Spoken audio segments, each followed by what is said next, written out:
I went to an art school starting in the 6th grade. This was a public art school, and it was my mother's idea. I didn't want to leave the school I was used to going to, but it was for the best because there it was much more diverse, not overtly religious in any way, shape, or form. But around the same time in 6th grade, I had an aunt who suggested that we attend a church that she goes to. And this was a predominantly Black Catholic church. And upon arriving there, I saw that there was a band, piano, bass, and drums, and keyboards, and a full choir. And so every Sunday, there was gospel music, coming out of the Black American church tradition. And I took part of that from a very early age. I was mentored by the musicians there, and I was a part of that community until I left for New York.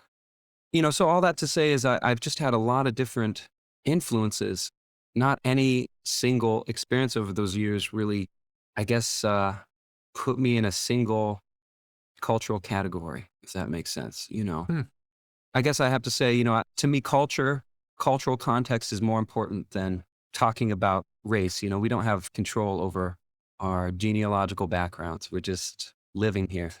There were some times when I was younger and less self-confident. I thought, geez, well, I don't really look like, the rest of these white kids at the school I'm going to. I guess everybody thinks I'm other than. I had similar feelings growing up with my Hispanic part of my family and the indigenous part of my family. There would even at times be comments about me not being Hispanic enough. And then, of course, that insecurity you feel when you're entering something like Black American music, a framework like jazz. Well, geez, I'm not coming from this, but I'm in love with it. I'm other than. But ultimately, I've just come to terms with it's a beautiful thing to have a rich tapestry of influences and to be welcomed in so many different communities. It's a beautiful thing, and I feel that it's a blessing.